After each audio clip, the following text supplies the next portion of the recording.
pagsisimula nitong tula, mauuna ang pagpapakilala ko sa aking paksa.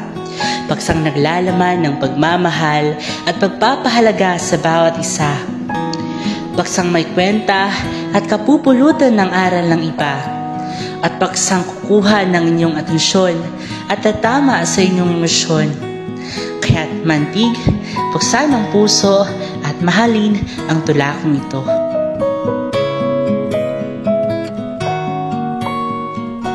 Tawa dito, tawa doon.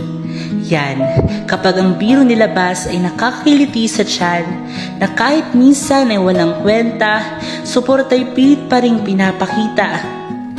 Kanyang kaming magkakaibigan, kayo rin ba? Sa bawat araw na kami magkasama, ngiti sa labi ay natatamasa. Kumustahan dito, kumustahan doon, walang tigil na kumustahan. Kasunod ito'y tsikahan at labasan ng mga problema na kapag may umiyak, yakap ay ipapalasap, suporta ay ipapadama at pagmamahal ay ipapamalas sa bawat isa. Mga bagay na napagkakasunduan, kagaya lamang ng pagkain sa labas na siyang madalas. Mga larong pangtanggol umay, yan naman ang sunod naming hakbang. Tulad ng bolang hinahampas sa ibabaw ng lambat na kapag dumampi sa lupa ay puntos ng katumbas. Napakasayang maglaro kapag kasama mo tunay sa'yo, di ba? Siyang totoo, kaya sana'y protektahan mo sila. Sa tagal ng aming pagsasama, sa bawat tawanan at kwentuhan, may isang bagay na normal lang na maranasan ng magkakaibigan. Minsan ay nagkakatampuhan sa mga bagay na para sa isa ay mali kong tignan. Minsan ay nagkakapikunan na nauuwi sa awayan at labasan ng galit na nararamdaman. Ngunit lahat naman ng bagay na susolusyonan, kung kaya't ito'y aming ginagawa, kaya ngayon matibay pa rin ang aming pagsasama.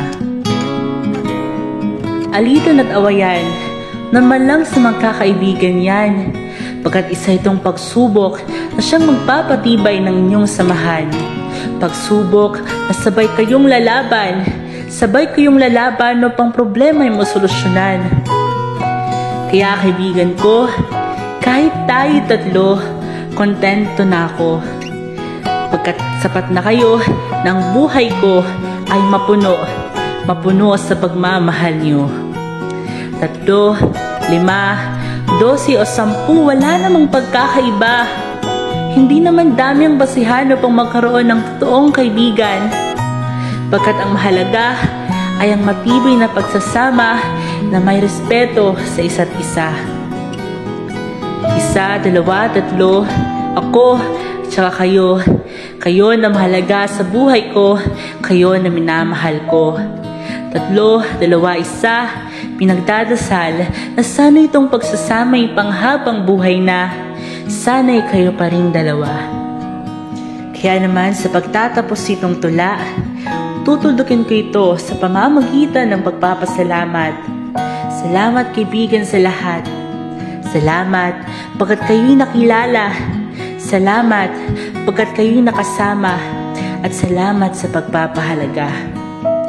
At sa itaas na siyang nagplano ng lahat, salamat pagkat sila ay iyong binigay na matagal ko nang hiling at inantay. Kaya naman, salamat muli kaibigan. Tunay na kayo aking kayamanan na proprotektahan ng may pagmamahal pagkat kayo biyaya na galing sa may kapal.